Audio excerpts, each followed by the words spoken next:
Welcome back. It's now time for Midday Sports. Incumbent Christopher Samuda will be seeking a third term as Jamaica Olympic Association president, with the JOA giving its members notice of its extraordinary general meeting to elect a new executive on August 13. The notice was sent to member federations on Monday evening. The two-page notice under the signature of the Secretary General and CEO Ryan Foster noted that nominations must be received by 4 p.m. on August 5 at the JOA's offices.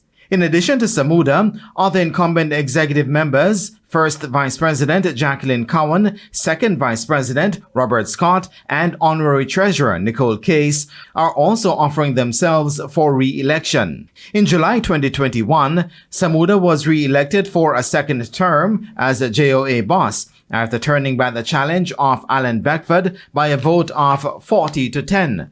Samuda was first elected to lead the organization in 2017 after Mike Fennell stepped down following a 40-year reign.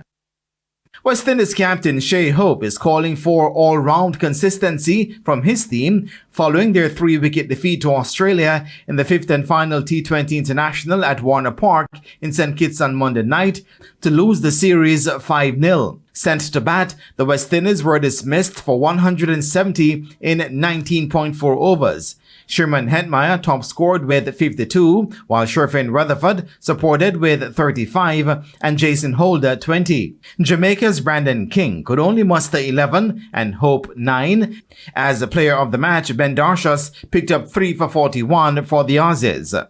In reply, Australia posted 173 for 7 in 17 overs to achieve victory, and in the process became the first team in T20 internationals to win a series 5-0. Mitchell Owen top scored with 37 from 17 deliveries. Player of the series, Cameron Green, also made 32, Tim David 30, while Aaron Hardy was left unbeaten on 28. Akil Hussain was the pick of the Windies bowlers, bagging 3 for 17. Holder and Alzari Joseph both had 2 wickets each.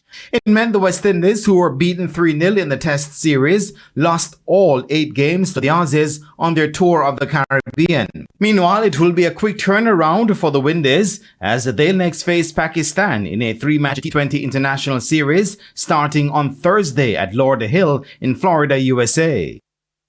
Defending champions Arnett Gardens are expressing confidence they can defeat AC Port of Spain of Trinidad and Tobago to make progress to the next round of the CONCACAF Caribbean Club Shield when the teams meet this afternoon at the Hazel Crawford Stadium. Having won their opening game against the Dublong FC of Dominica 4-0 on Sunday, a win today at the Hazel Crawford Stadium would see Arnett win their group and advance to the next stage of the competition. Our preparation has been good coming into this competition. So in terms of our physicality and our fitness, we know we are okay there. It's about recovering. We have 1 or 2 knocks and we have a very competent medical staff that will get those boys up and running for the game Tuesday. And that is it for your Midday Sports Roundup, and I am Jermaine Brown. Thank you, Jermaine. And that's the Midday News package. I'm Kerry Simpson. Join us at 7 for Primetime News. On behalf of the news, sports, and production teams, good afternoon.